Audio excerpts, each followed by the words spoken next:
This is Leadership Note number 37 of 2023. This Leadership Note was published on September 11, 2023. Being principled is more than having principles. Jane answers a great question. Is being principled the same as having principles? No. Being principled and having principles are neither equal nor equivalent. Let me explain.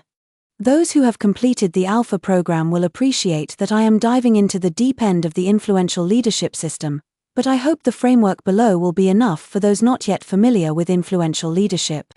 Also, those who have been receiving the Leadership Weekly Notes for a while will recall that in May and June 2023, we did a series on the influential leadership system's 8 behavioral attributes.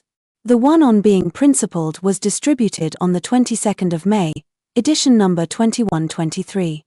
The influential leadership system has an inviolate arrangement of 8 primary elements as set out in the infographic above.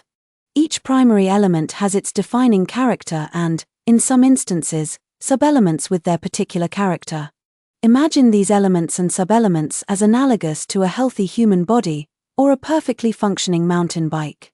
There are many parts that comprise the system, while the system is also greater than the sum of the parts. So, we have the founding philosophy, on which the principles are formulated and they in turn give expression to our behavioral attributes. Our 8 principles are our guide rails that keep us on track.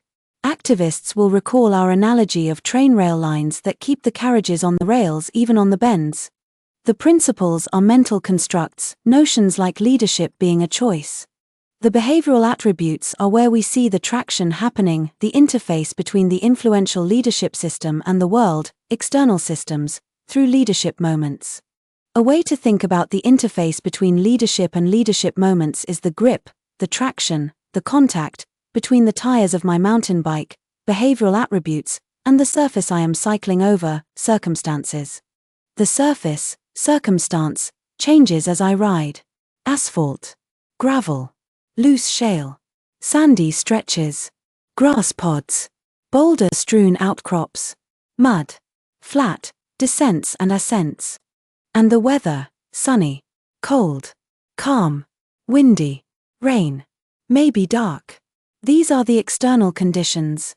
The behavioral attributes, tires making an impression, are the visible manifestation of our philosophy and principles. We can see what a person does, and how they do things, no matter the circumstances and conditions. The tires keep rolling, they keep traversing opportunities and obstacles. This is where we get to being principled. Yes, we may have principles that we can refer to, that we might say we have, but do we apply them? Are our behaviors based on principles first and last, or do we succumb to other forms of agency, especially when under the pressure of big moments? We see people who say they have principles quickly toss them overboard when it suits them, relying instead on expediency, culture, patronage, beliefs, emotions, and the like. Having principles is thus not necessarily being principled. Read Jane's words again in the opening infographic. Let us test the attribute of being principled with the example offered by Jane Eyre in her response to Rochester. Jane places her principle of moral integrity above her intense feelings and emotions. Despite her sense that Rochester is the first, and might be the last, person to truly love her, she is unwilling to compromise her sense of honesty and self-respect. She is unwilling to be his mistress. Our love lives, our human relationships, are the most emotion-filled circumstances we ever face. It is easier to apply our principles when we think about a career choice, a new job, moving house, or buying a car, than in the heat of our hearts. Yet, this is what Jane did. This is what being principled means. Despite the world being turned upside down, despite what other people might be doing, despite the circumstances, what do we do? The influential leadership system has its inviolate principles. What influential leadership requires is that we apply them as behavioral attributes, regardless of the circumstances. Laws and principles are not for the times when there is no temptation. They are for such moments as this, when body and soul rise in mutiny against their rigor. Stringent are they, inviolate they shall be. If at my individual convenience I might break them, what would be their worth? They have a worth, so I have always believed. There is no doubt that choosing to be an influential leader is a leadership moment in its own right. It is a big deal. The great news is that we each have that choice. Influential leadership is democratic, it is for all who choose to lead.